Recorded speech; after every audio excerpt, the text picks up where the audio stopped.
Marami ang nanood sa Western Conference Finals mga idol at ito ang pinakamaraming viewership na kanilang natanggap. Ayon sa NBC, ang Western Conference Finals sa ngayon ay ang number 1 sa ranking bilang most viewed na Western Conference Finals. Halos sa unang tatlong mga laban ay nag-a-average na po sa 9.4 million viewership ang kanilang nakuha. Sa Game 1 ay umabot po sa 12 million viewers ang nanood at iyon raw ang pinakamaraming nanood sa history ng Western Conference Finals sa Game 1. Sa Game 2 naman umabot ng 10.1 million at ang pinakamataas 12.2 million. Sa mga social media account naman ay nakatanggap sila ng 1.3 billion views sa Game 1. Kitang-kita naman yung epekto ngayon ng labanang SGA at Wembanyama.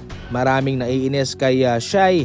Siyempre sa kabilang banda ay marami naman ang sumusuporta. Safe to say na sa mga susunod na mga NBA season, kung sakaling magre-retiro na ang mga veteranong star players sa ngayon, ay nasa magandang kalagayan pa rin naman po ang NBA. Dahil kay Wemby pa lang at kay Shai na mga future superstar ay marami na ang nanonood at nakakahakot na nga sila ng milyones hanggang bilyong views sa mga nanonood.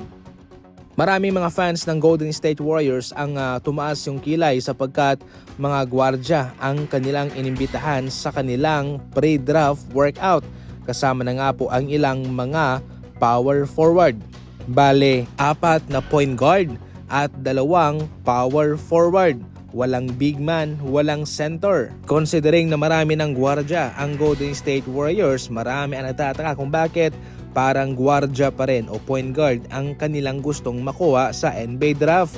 Dapat big man naman daw, considering na bilang hawak nila ang 11 pick ay paniguradong makakapili sila ng magaling na prospect na isang big man. Pero sa ngayon ay tila iba ang kanilang pinaplano dahil puro gwardya ang mayroong pre-draft workout sa kanila.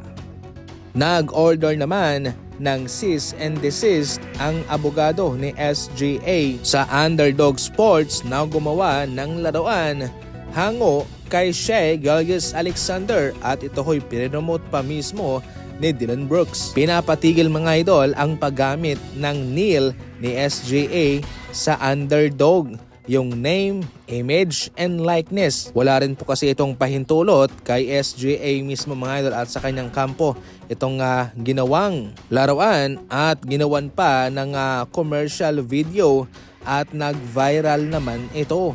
Ipinapatigil po ito ng kampo ni SGA mga idol. Ang laruan kasi nagpapakita ng mga parte ng katawan ni SGA na bawal i-foul at kung magkakamali ka ay pipituhan ka. Para sa mga NBA Fast Break balita, tumuto ka lang palagi and as always, thank you for watching.